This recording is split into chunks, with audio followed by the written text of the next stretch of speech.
サードコーストベースラジオ راديو الساحل الثالث بأس 第三海岸低音收音机 Третий радио бас-гитары Basisir Bass Radio Katilu.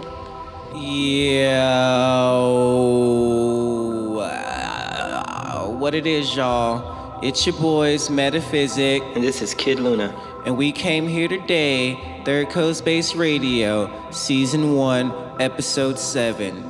This month we feature badass producers Zenturion and Brain Face. And you know what it is, we're finna get fucking crazy.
tune it, ooh, tune it, big tune, big tune it. This should be my head. The music, the steam, electronic should be listened to and down.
Yo, that mix was pretty sick.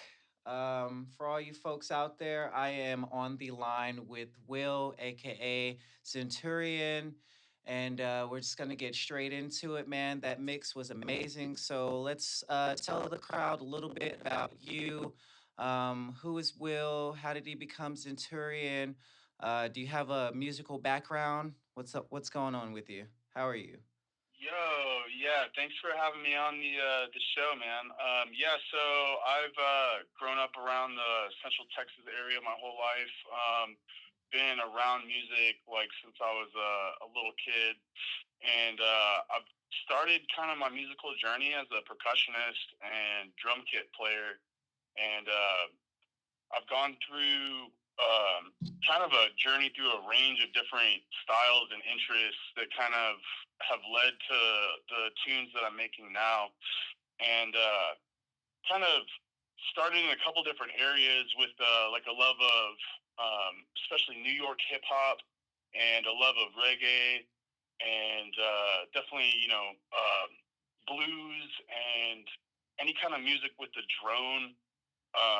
And I grew up on a lot of rock and roll as well, which kind of, the Beatles were maybe one of the first to lead me into an exploration of Eastern textures and sounds, and like the tabla and that sort of thing. And then I got into at one point a lot of Latin jazz and like I mentioned, reggae and a lot of Latin-based kind of percussion jams, samba and stuff like that. So a lot of what I try to do is just an expression of the way I think about music as a percussionist, and Ableton Live has kind of been the vessel that allows me to kind of pull all, different sounds in, whether it's a synth sound, a Foley sample of like percussion. I love to just set up a mic in the studio sometimes and capture samples of like, tapping on different containers with the chopstick.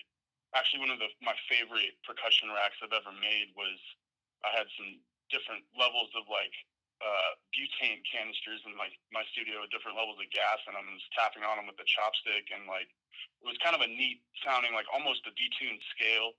Yeah. And I've used that percussion rack in a lot of tracks actually. So awesome. Yeah, stuff like that. But I kind of think about music in terms of a percussionist, in terms of a drummer.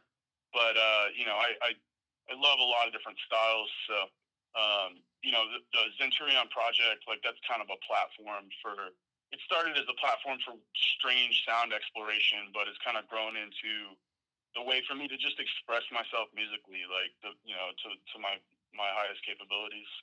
Awesome. Yeah, man.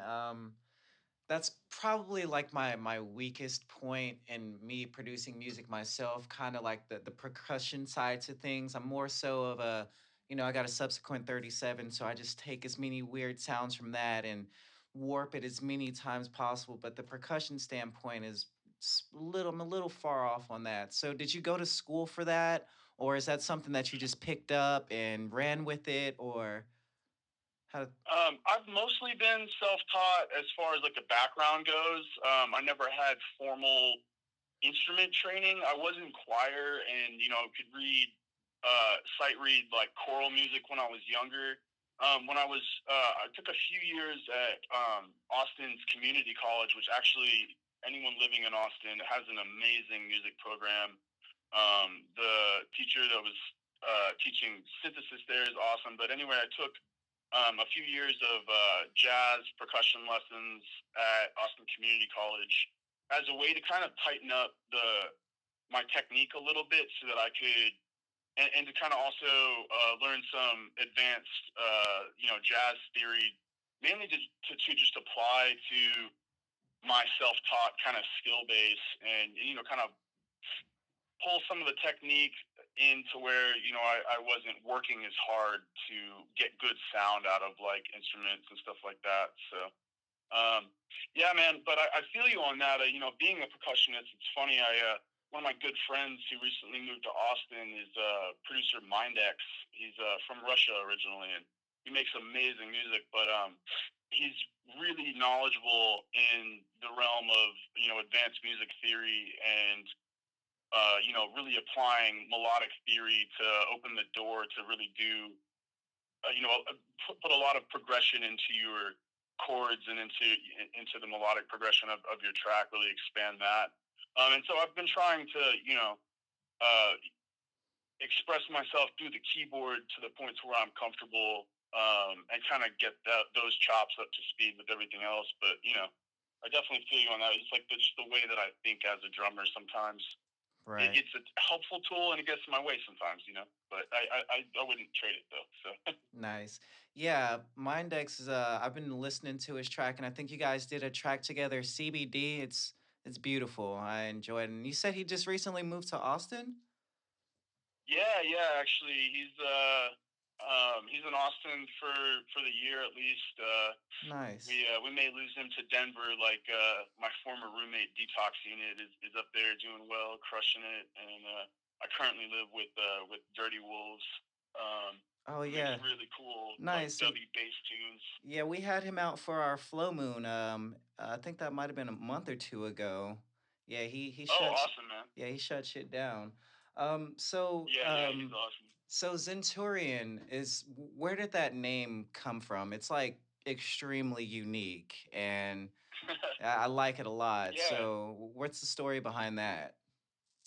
So I've been slowly trying to figure out how to really tell the backstory for what the Zenturion is. It's actually a character that I created that essentially it was a alien technology, like a weapons platform that crash landed in the jungle, and was there for like many years. And I'll try to be quick about this, but basically the gist of the story is that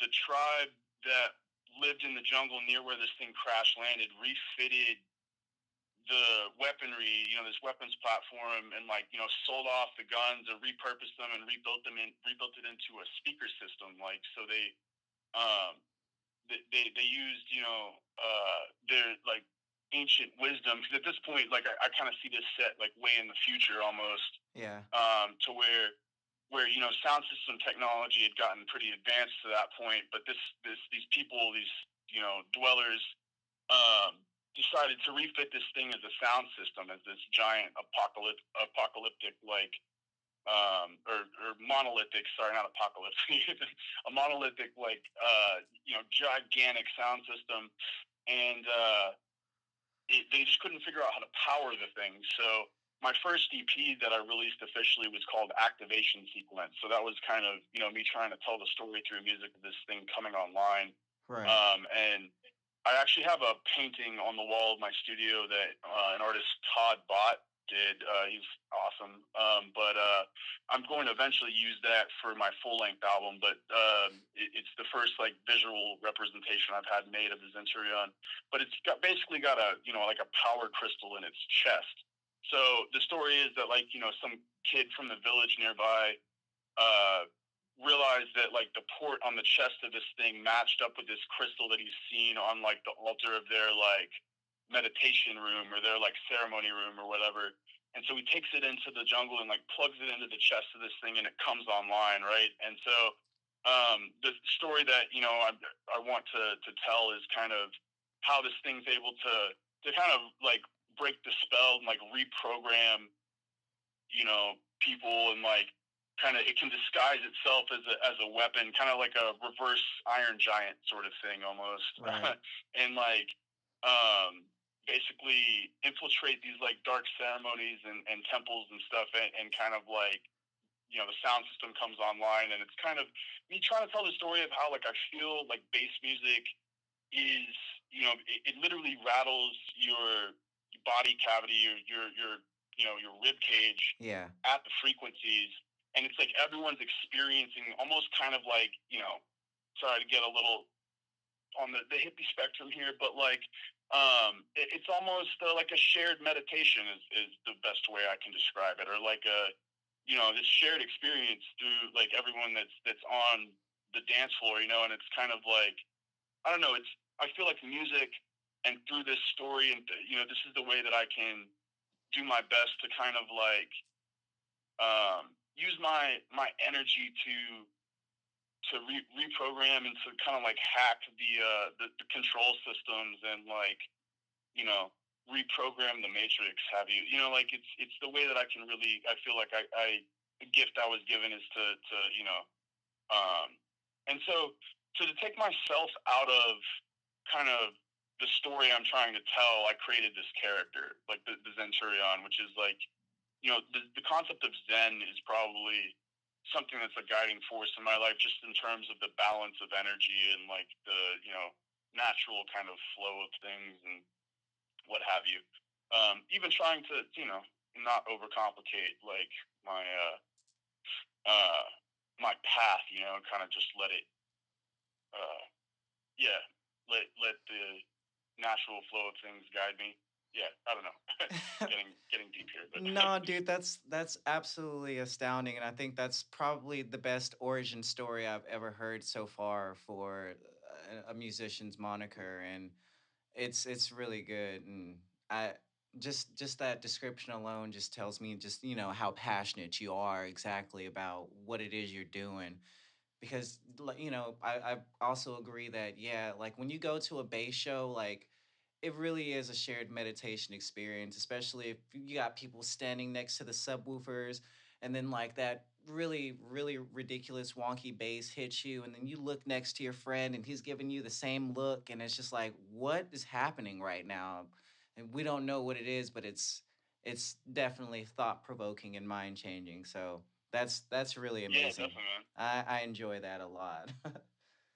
It's like, you know, that's definitely the one thing I want to try to translate through music is like, oh man, I just got to bring this up. For example, I saw Nils Fram the other night at Emos in Austin, and he played like this amazing set, like completely like live synthesis and like organ and piano, and just ended up with this wall of sound. But I don't know, I just like, I love the idea of someone just mastering their expression enough to the point to where they're able to just almost open a portal and kind of just Yeah. bring people online. You know, inspiration, if it hits you hard enough, like can like that's how, like, you know, you like at one point Jimi Hendrix or like, you know, my favorite musicians on the planet were inspired by something enough to like cause them to like, you know, feel this like this spark was lit, it turned into a fire, you know, they just had to like express this thing inside. And like, I don't know, that's what I'm about, man. When I really, I love when, I love that about like, you know, bass shows and about like, you know, the psychedelic bass realms and the like weird wonky, you know, my roots are kind of like, was a lot of the, at least with the sound system music, was a lot of like dub music, and then Yeah. like, you know, dubstep. When I heard Digital Mystics, and then like into like Scream and Mala and Yeah. Rusko.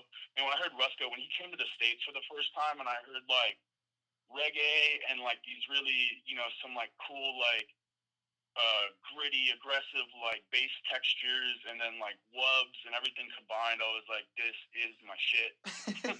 Yeah.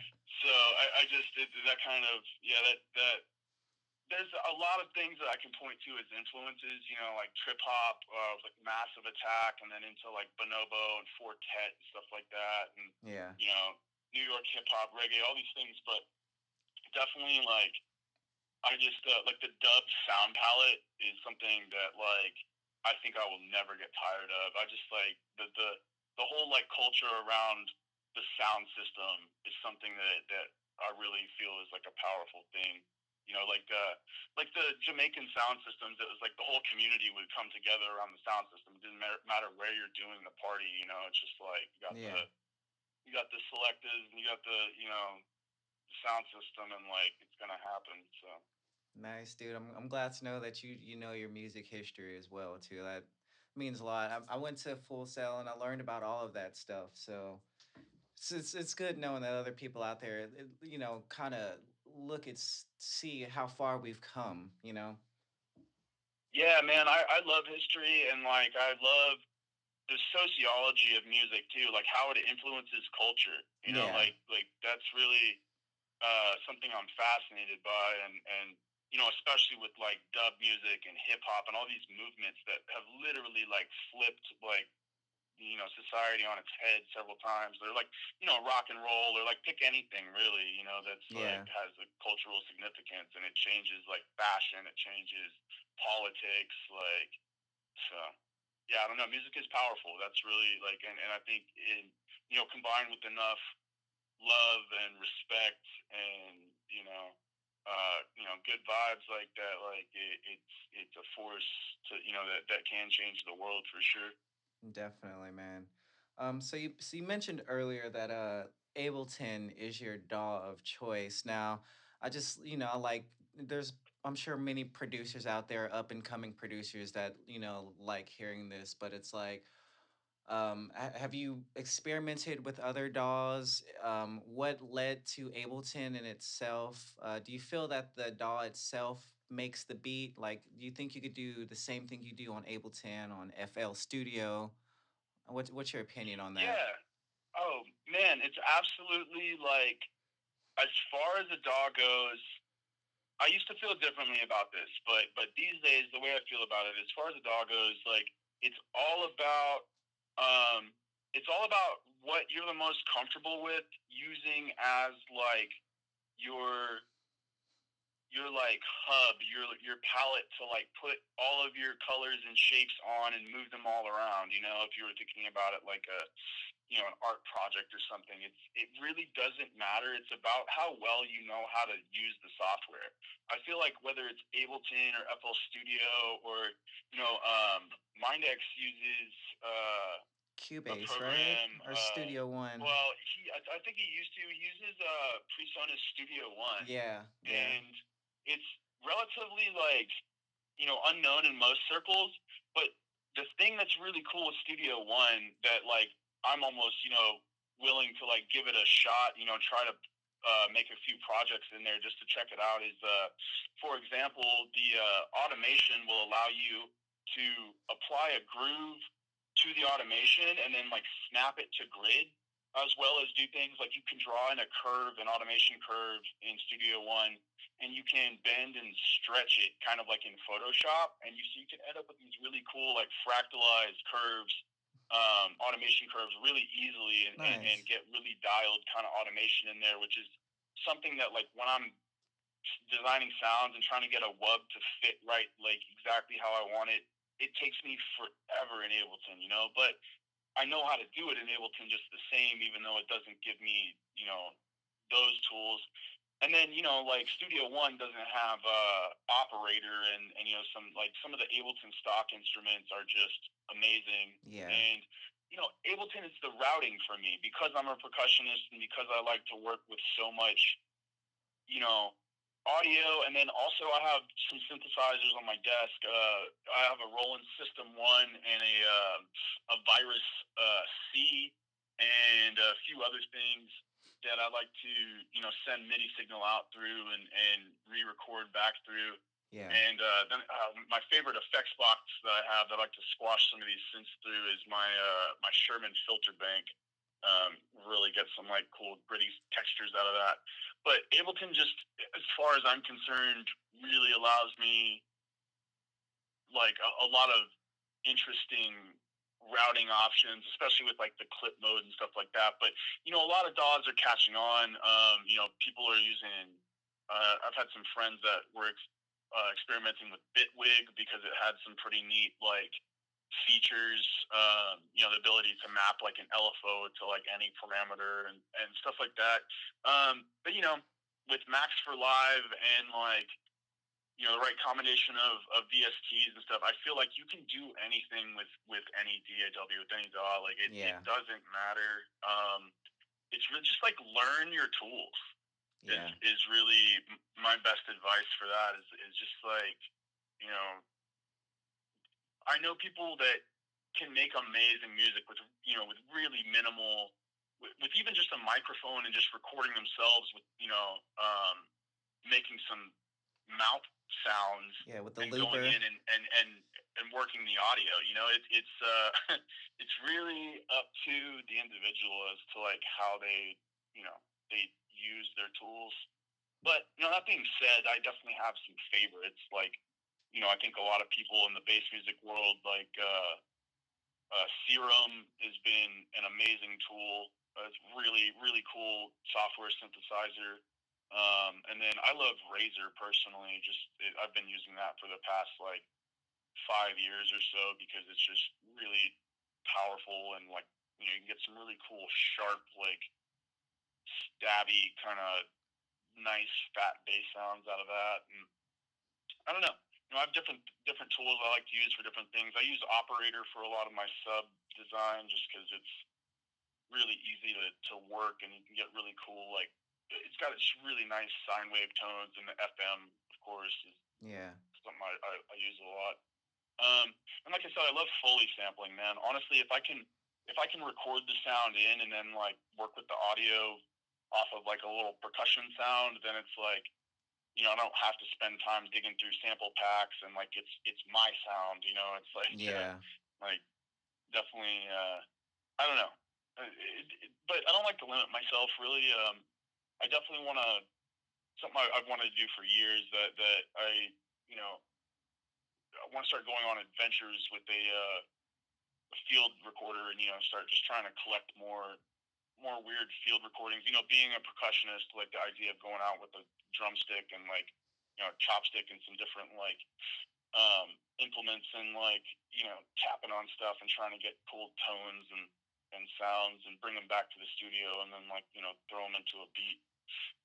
But yeah, anything like that.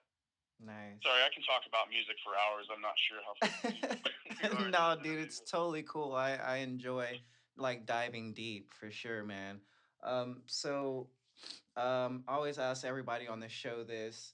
If you could give yourself advice 10 years ago or any one piece of advice to an up and coming producer, what would you tell yourself and or that producer?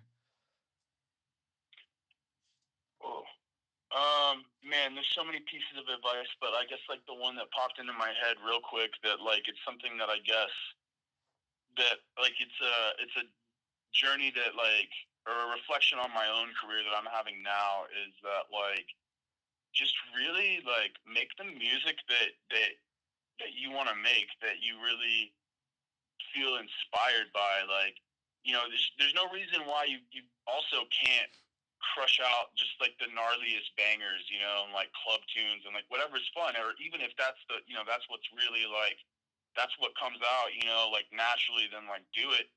And I like to write face melters every once in a while and then like sometimes like I I just like I appreciate when artists give themselves the space to like really be a musician and just really like kind of express themselves like musically or just even artistically just even if it's music that might be considered like just noise to someone else. I mean, I love noise music personally. Like I love like crazy bit crushed sounds and like overdriven distorted like just gnarliness. But I've been a metalhead at parts times in my life, and I like boundary pushing.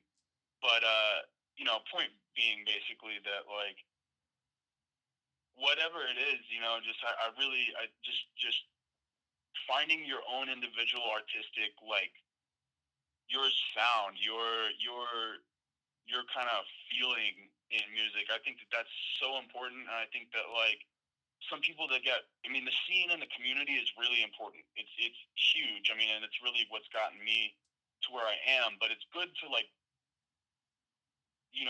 listen to music that's not electronic and listen to music that's outside of the realm of like maybe what your friends are doing or what your direct influences are, and support those local scenes and your the genre, the scenes around your sound and stuff, but just also like don't limit yourself as an artist.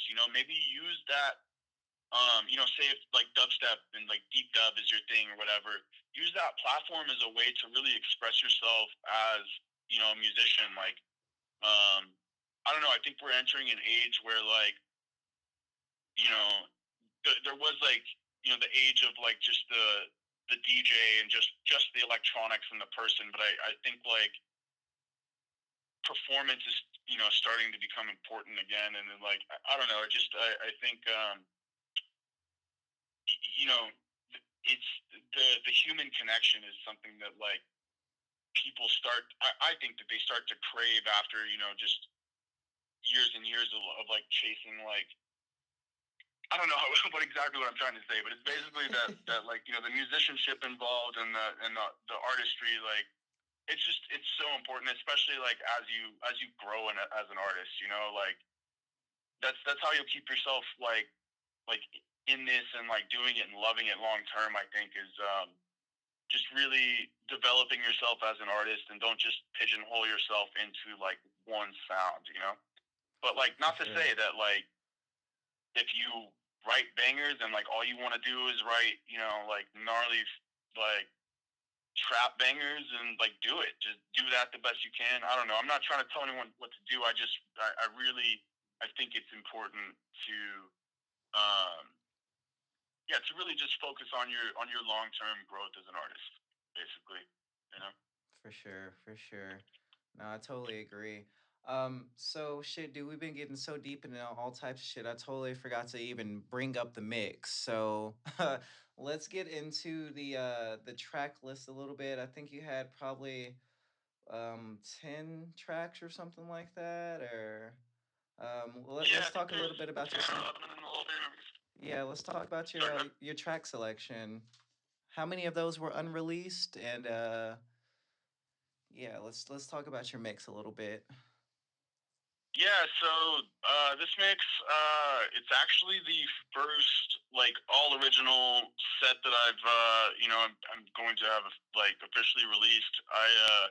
I posted some live recordings of shows, and I'll typically like take some of my tracks and mix them amongst like unreleased stuff from friends and collaborators, and sometimes like uh, I have some flips of some like vocal tunes that I really like. Occasionally I'll hear a pop song or something and like want to just kind of throw some drums and a bass line under it. And I keep some of that stuff for the live sets. But these tunes basically are a lot of ones that some of them I play out. And I tried to showcase, I guess, kind of a journey through a lot of the different styles that I like, and also kind of try to provide a home for some of the tunes that are a little older and maybe don't get played in my sets as much, but also haven't been featured on a mix. And some of them are dynamic, kind of my more storytelling tunes, like the tune at the end, Owl's song. That was a release on Syndica, which is a record label that I helped run with my friends, who are featured actually on one of the tunes in the mix. It's Onks and Daiichi Fox. And actually, the tune that I open with is a 140, like a dubstep, roots reggae dubstep tune that I did with Onks, and that's unreleased. That one will be coming out soon, I think, on Syndica. I haven't found art or like the exact plan of attack for that, but I'm a dub herb ganja warrior, so 420 is coming up this month. Might have to do a little release for the smoke session mixes and stuff, Nice. Because that one's got kind of a little bit of a reggae feel to it. And I don't know, man. It's there's some of the hip hop vibes in there, and at the end into some of the gritty neuro hop kind of stuff. Wicked Selecta was I think the second to last tune in the mix, and that's one of my more recent releases. Kind of the middle of that mix is a lot of the kind of, it's like halftime tempo, like halftime drum and bass tempo, like 172, 174 BPM, but it's the real like kind of dubby sound palette, like wompy stuff that's not quite as hip hop influenced. I really like to get weird in that tempo range, and there's a lot of like, I love exploring dub sound palettes and textures at like tempos other than 140. Just because I love dubstep, but sometimes I like to go to pump it up a little faster and see what else can be done. So Right. yeah. Awesome, man. Awesome. Yeah, dude, I'm honored that this is the first like all original that you're releasing to the public and you're releasing on here, man. We really appreciate it. Yeah, man. I honestly, as soon as I saw the name Third Coast Bass, I was like, man, I'm gonna have to throw these guys something because yeah, there's Third Coast Visions is an art collective that helped kind of lay the foundation for this collective and event that I'm a part of and have helped run for the past couple of years in Austin called Create Culture. And Yeah. we do bass music parties in Austin, and it's like very art and psychedelic and like community focused. But there's a group of painter homies called Third Coast Visions. So I was like, dude, yeah, the Third Coast represent for sure. Like All day, every day, man. Shit, for real. yeah, I'm excited for y'all's festival coming up. I'm definitely gonna try to make it down there, man. It looks cool. You guys got some good acts on there. Yeah, dude, Compression Festival. So, it's obviously 419 Bicycle Day and 420 Smoke All Day every day. But yeah, no, dude, we're extremely excited to be throwing this festival. And honestly, man, it's gonna be a yearly. So we can definitely reach out and try and, co-collaborate on something even bigger next year. We would be super, super down to do something like that. This year Oh yeah. is a serious like grassroots movement, but we're making it happen. So if I'm glad to see that happen, man. I'm glad to see you guys making waves down there towards the Houston area. yeah, no, dude, for sure. So if you could recommend anybody for Third Coast Space Radio, who would you recommend? Oh man. So I got to give a shout out to a couple of the Austin cats for sure. There's No Matter is my homie Jackson. He's half of Path of the Moose with Dirty Wolves, my roommate. Uh-huh. And his project No Matter is awesome. He's got a release out on Syndica, the label that I released my debut EP on, and that I occasionally will put tracks out with Syndica. But yeah, No Matter is fire. His stuff is like all like hip hop and drum and bass influenced, but like with like lots of gnarly like wonky sound design. Yeah. Path of the Moose is awesome too, man. Like talking about those guys. Like I said, that's Dirty Wolves and No Matter. That's kind of like honestly, it's a lot of the like really clean, wubby, but like still like dirty, grimy sounds. It's just like really well mixed, but really like wonky, fun sounds. And it's kind of like a trap, hip hop, like dubby kind of thing going on. It's like I don't know. It's like maybe the hyphier kind of like feeling version of like Dirty Wolves. I don't know, combined with the homies. Yeah, Nice. two Austin cats. Yeah, I talk about my friends all day. They kick ass. Those guys. But let's see. There's man, Asteroids and Earthquakes is probably one of my favorite like cinematic neuro like heavy gnarly sound design. He's a really good dude. He helps run Synaptic events out in LA. The homie David, yeah. Asteroids and Earthquakes is another one. Man, I could probably keep going. Yeah, I'm gonna leave it at that for now though. Okay. No, dude, for sure. We're definitely gonna try and reach out. Yeah, with Third Coast, we're just trying to get anybody out there that's got, art to show. With a lot of quote unquote collectives, they're more so just about, doing what's popular. But we feel like there's just so much fucking talent out there that's not even, thought about, that really needs to be showcased out to the world. And that's our mission statement pretty much. Just throw that art out there, represent Third Coast, and get it all out there. Yeah, man, for sure. I definitely support that mission and that message. For sure. So if anybody wants to find you on social media, where can they find you? Yeah, so my Facebook, search for Zenturion, Bandcamp, SoundCloud, same thing, Zenturion. My Instagram is Zenturion underscore music, Zenturion music. Pretty easy to find. And if you make it to my SoundCloud or my Facebook, there should be if I've been a good boy, there should be links to everything else on there and like current music and all of that. Yeah, I try to post to at least something to those platforms to let people know like when there are new tracks being released or when I have a show coming up and whatnot. Try to stay linked in. But yeah, anyone's always free to reach out, send me a message, like feel free to definitely reshare the music if you feel it. Show your friends, whatever. I need all the support I can get. And yeah, usually I try to have like stickers with me at shows to hand out to fans in person.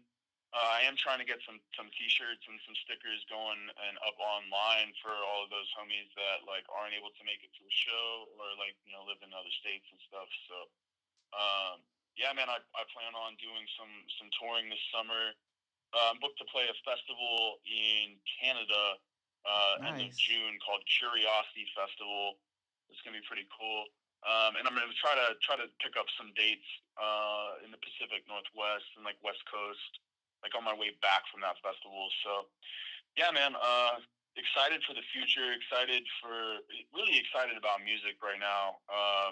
I've got plans to get my drum kit set up again in my studio and like be able to start recording like some drums to be able to chop up and like throw into like say I hear a fill that like I would really love to use in a track, just hop on the kit, record it real quick and like clean it up a little bit, process it, and like boom, use it in a tune. So yeah, excited about the future for sure. Excited about music. Stoked on what you guys are doing. Thanks for having me on the show, man. I Yeah, appreciate that. yeah, man, no Thanks problem, for dude. supporting the music. We really Definitely appreciate thank you you, for supporting man. the music. Yeah, dude, we really appreciate you, and yeah, dude, here's to the future, man. Hopefully we can meet in real life at some point so we can, collaborate on future plans, bro. But thank you so much for being a part of Third Coast Space Radio, and we'll catch you later for sure. Awesome, man. Yeah, much love, and yeah, keep up the good work, dude. Appreciate it, man. Take care.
unless something is done and done quickly, man as the dominant species of life on Earth will be extinct within a year.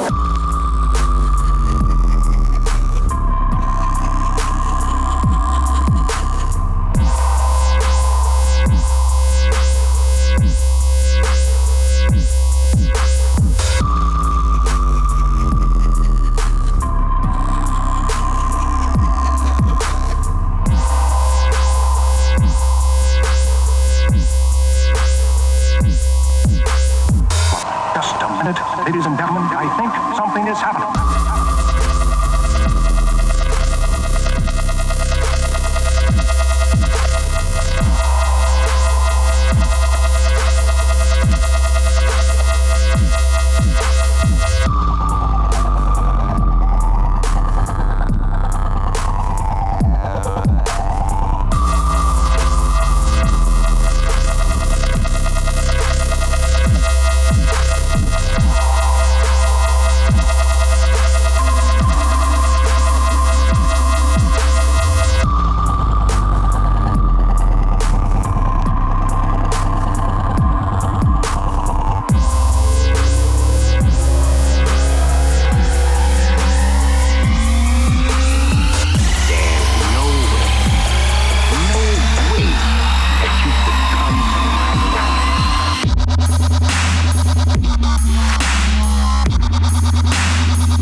The first thing I'm gonna do is punch your mama in the mouth.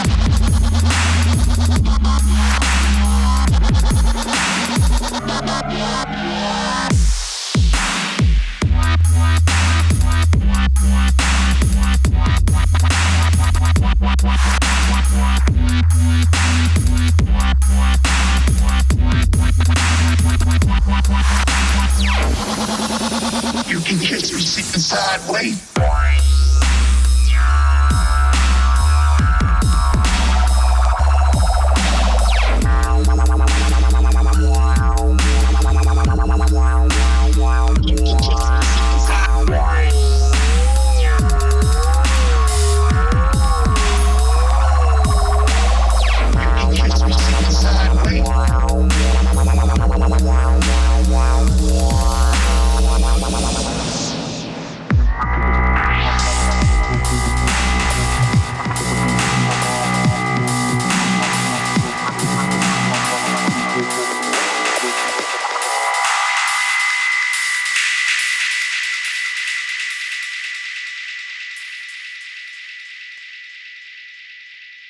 Yo, so that mix was absolutely pretty legit.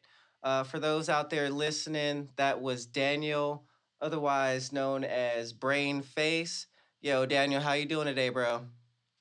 Good, bro. How are you? I'm doing spectacular, man. So let's just go ahead and jump straight into it, man. Let's tell the audience a little bit about yourself. Who is Daniel? What's your musical background, if you have any? Let's just hop into it.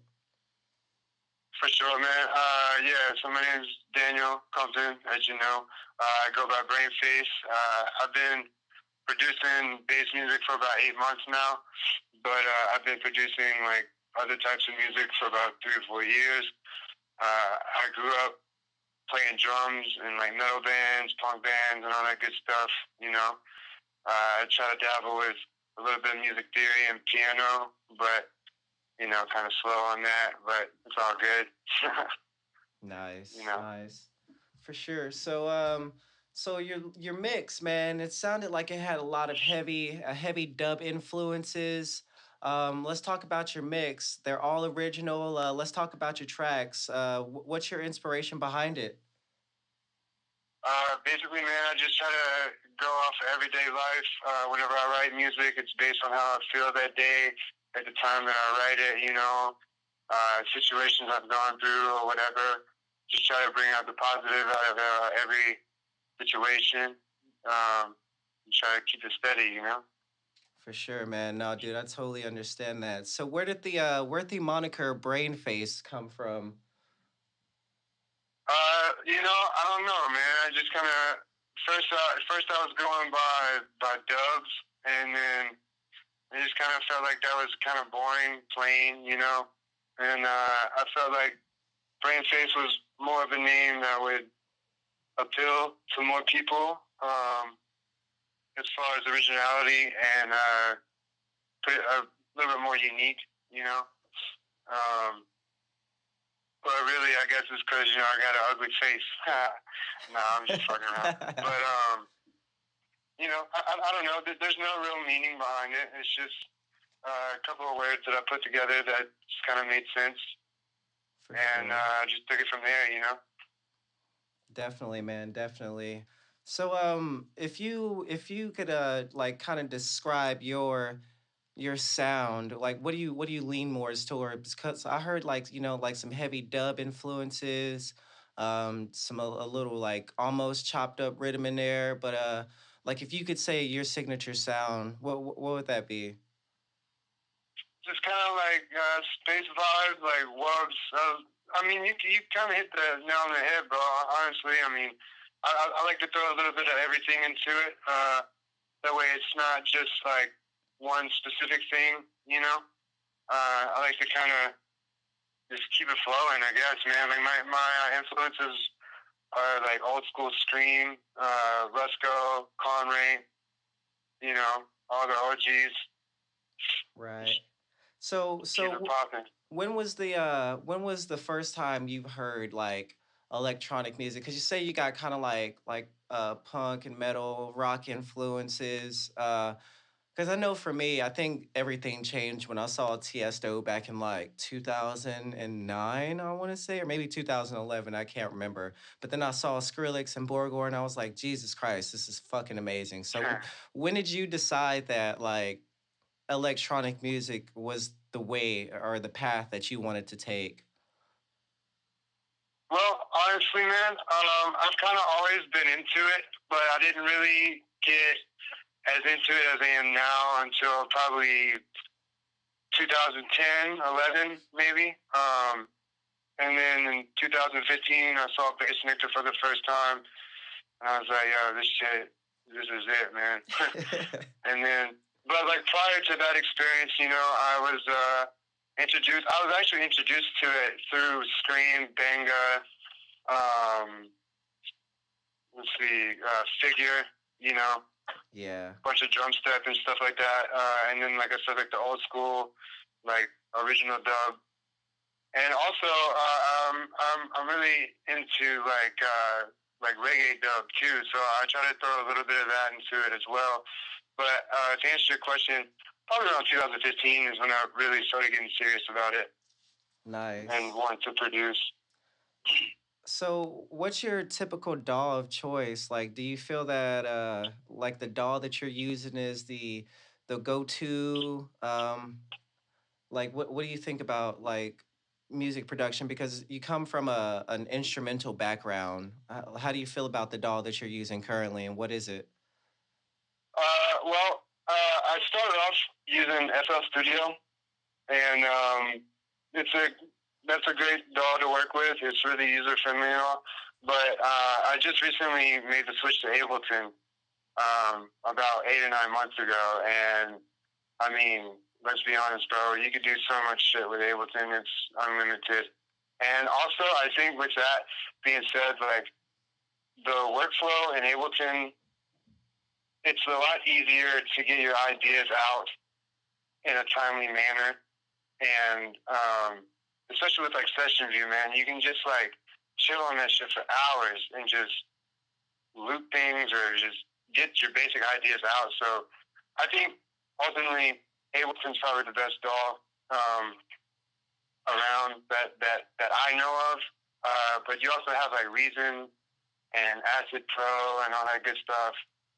But it's just like, man, Ableton's just the shit to me, No, dude, I 100% agree. And I think you might have been the first producer on here to actually give Session View some props because like honestly, when I first started with Ableton, bro, like I was just like I mean, with other DAWs, it's like the timeline view and we all get arrangement view, but session view, man, like you said, dude, you can just chill on that shit and tweak it and loop for hours and be like, yeah, yeah. Like a lot of people take session view for granted, honestly. I'll go into other people's project files and it's 1,000 fucking tracks all in arrangement view, and then you go to their session view and there's like nothing there, and it's like, all right, what the fuck? Yeah. I mean, so with that being said, Session View is a great tool, to, like I said, get your ideas out. But here recently, I've kind of like strayed away from it, and I've just gone straight to arrangement view and just try to get like songs completed and finish the music. That way, I could just put content out. You know what I mean? Right. But I still use Session View if I'm like stuck on an idea, like if I'm in a rut, and then I can just try different things out and see how it works. Yeah. And then kind of throw it all into arrangement whenever I like it. Yeah, no, I definitely feel you there. You can totally get into like a a 4 bar loop eternity on session view. So you got to take Yeah, man, it. for sure. You got to take it with a grain of salt. So if you could recommend like one VST to use, or like what's your go-to VST, even if it's a stock Ableton plugin or if it's like Serum or something, like what's your go-to? Well, my go-to is Serum. I use Serum for a lot of my sounds and basses, but to be honest with you, man, Ableton 10 Live Suite has, I mean, of course, all Ableton plugins are pretty much standard with each edition, except 10 has Wavetable, which is a great plugin. But, I mean, I like to just use stock plugins and Serum, to be honest with you. Nice. Even on like mastering, like just like the EQ8 that comes with Ableton 10, or even like the multi-band compressors, man, they're really nice. And OTT is really good. I also have the Serum, the extra OTT. But to be honest with you, man, I think I like the Ableton stock OTT better, just because it adds more of like a crunch to it, Right. So do you ever try and like experiment with other genres, or like do you have any other like side projects going on, or is this just all psychedelic space wubs? Is that what your heart's set on? Well, like I said, so before I started producing bass music, I was doing more of like eclectic things, like TV Corporation type stuff. Nice. And I like to stay as well rounded as I can. So, but right now, I'm trying to get this bass music kick down and get it, to where I feel completely comfortable with it. But I would also like to start doing more things like house genres, like whether it be like tech house or deep house or whatever, or whatever. I'm down for whatever. Honestly, it doesn't matter. I don't like to stick to one genre for too long. Okay. I think if you do that, it kind of just like limits yourself, Yeah. in a way. Yeah, you never really Right. want to put yourself in a box. I agree. Yeah. So, in regards to your like upcoming projects, what do you got going for the year 2019 or 2020? Do you have any collaborations pending? You got any more fucking fire to drop, or what's your future plans? Yeah, well, right now, me and my buddy Sonar from Denver, we're actually working on a collaboration now. I just made a little part and I sent it to him. He's been kind of busy right now though with his own things, so it's just a waiting game. And but dude, I'm pretty fucking stoked because if you haven't heard Sonar, you should definitely check his shit out. It's SOGNAR on SoundCloud. Okay. dude is legit as fuck, and I'm super stoked for this collaboration that we're doing. I think it's going to be really good. But as far as that goes, man, that's really the only new stuff I have coming out. I have new ideas that I'm working on. I'm just trying to take it slow and, just take it day by day and write, like I said, based on how I feel when I get in the studio. And sometimes when I get in the studio, I just focus on sound design. Right. And I don't really focus on writing tracks, No, I totally hear you there. So is this your first collaboration with anybody? No, I've done a couple of collabs with my friends from back home in Louisiana.